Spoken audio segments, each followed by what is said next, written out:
Hello guys, എല്ലാവർക്കും നമസ്കാരം. ഞാൻ വിവേക് ബാലകൃഷ്ണൻ. സുരേഷ് ഗോപിയുടെ Janaki versus state of Kerala എന്ന സിനിമയുടെ പേര് സെൻസർ ബോർഡിന്റെ നിർദ്ദേശപ്രകാരം മാറ്റിയിരിക്കുകയാണ്. Janaki V versus state of Kerala എന്നാക്കിയിരിക്കുകയാണ്. ആ സിനിമയിലെ കഥാപാത്രത്തിന്റെ പേര് ജാനകി വിദ്യാധരൻ എന്നുള്ളതായതുകൊണ്ടാണ് ജാനകി വി എന്നാക്കിയത്. ഇനീഷ്യൽ ഒന്നില്ലെങ്കിൽ ജാനകി വി എന്നോ അല്ലെങ്കിൽ വി ജാനകി എന്നോ ആക്കണം എന്നായിരുന്നു സെൻസർ ബോർഡിന്റെ നിർദ്ദേശം. സെൻസർ ബോർഡ് മുമ്പ് പറഞ്ഞ നിർദ്ദേശം വളരെ ദയനീയമാണ്. 96 കട്ട് സിനിമയ്ക്ക് വേണം എന്നാണ് പറഞ്ഞത്. 96 കട്ട് സിനിമയ്ക്ക് ഉണ്ടായ പിന്നെ ആ സിനിമ ചെയ്യാതിരിക്കുക എന്നതാണ് നല്ലത് എന്നുള്ളത് കൊണ്ട് അവർക്ക് ആ കാര്യം ബോധ്യമായത് കൊണ്ട് തോന്നുന്നു ആ ഒരു വാദം സെൻസർ ബോർഡ് പിൻവലിച്ചിരിക്കുന്നു. ഇപ്പോ ബോംബെയിലെ സെൻസർ ബോർഡിന് അഡ്വക്കേറ്റ് ഹരീഷ് വാസുദേവൻ ഒരു വിവരാവകാശ അപേക്ഷ നൽകിയിരിക്കുകയാണ്. അതെന്താണെന്ന് ചോദിച്ചാൽ ആൺ പെൺ ദൈവങ്ങളുടെ ഒരു പട്ടിക തരണം എന്നാണ് അദ്ദേഹത്തിന്റെ അപേക്ഷ. തീർച്ചയായിട്ടും വളരെ സ്വാഗതാർഹമായ ഒരു കാര്യമായിട്ടാണ് അത് തോന്നുന്നത്. കാരണം ഇപ്പോ തിരക്കഥ എഴുതുന്ന ആളുകൾക്ക് വളരെ ഭയം കൊടുക്കുക. കാരണം ഞാൻ എഴുതുന്ന കഥാപാത്രങ്ങളുടെ പേര് ഏതൊക്കെ ദൈവങ്ങളുടെ പേരായിരിക്കും വരിക, ഏതൊക്കെ ആൺ ദൈവങ്ങളുടെ പേര് അല്ലെങ്കിൽ പെൺ ദൈവങ്ങളുടെ പേര്, ഇതൊക്കെ അറിഞ്ഞു കഴിഞ്ഞാൽ നമുക്ക് ആ കഥാപാത്രത്തിന്റെ പേര് പാടെ മാറ്റാലോ. അതിന് എന്തായാലും ഈ ഒരു കാര്യം വളരെയധികം ഗുണം ചെയ്യും.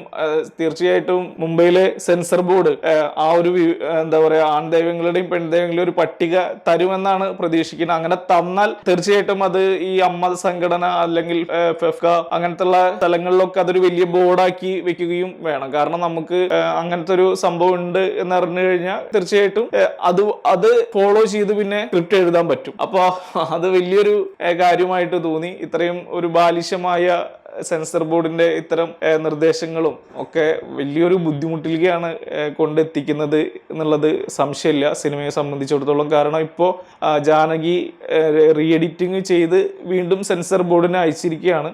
റീ എഡിറ്റിംഗ് സംഭവിക്കുക എന്നൊക്കെ പറയുന്നത് ഭയങ്കര ബുദ്ധിമുട്ടാണ്. എല്ലാ പോസ്റ്റ് പ്രൊഡക്ഷൻ വർക്കുകളെല്ലാം കഴിഞ്ഞ് ഔട്ടിറങ്ങിയ ഒരു വർക്കിന്റെ ഒരു ഭാഗം കട്ട് ചെയ്യുന്നു എന്ന് പറയുമ്പോൾ അതിന് ഡബിങ് ബാധകമാവും, കളറിങ് ബാധകമാവും, അതുപോലെ ബാക്ക്ഗ്രൗണ്ട് മ്യൂസിക്കിന്റെ ഭാഗങ്ങൾ കട്ട് ചെയ്യേണ്ടി വരും. അങ്ങനെ ഒരുപാട് പ്രോസസ്സ് അതിനകത്ത് നടക്കും. അപ്പൊ അതെല്ലാം അവര് നിർമ്മാതാക്കള് ഏറ്റെടുത്ത് അതിന് വലിയൊരു സാമ്പത്തിക നഷ്ടം തന്നെയാണ് ഉണ്ടാവുക എന്ന് തന്നെയാണ് വിചാരിക്കുന്നത്. അപ്പോ അതെല്ലാം ഏറ്റെടുത്തിട്ടാണ് ഇനി ഒരു സിനിമ ഇപ്പോൾ സെൻസർ ബോർഡിന് അയച്ചിട്ടുള്ളത്. എന്തായാലും ട്രെയിലറൊക്കെ കാണുമ്പോൾ ഒരു നല്ല സിനിമയായിട്ട് തന്നെ Janaki V versus state of Kerala feel ചെയ്യുന്നുണ്ട്.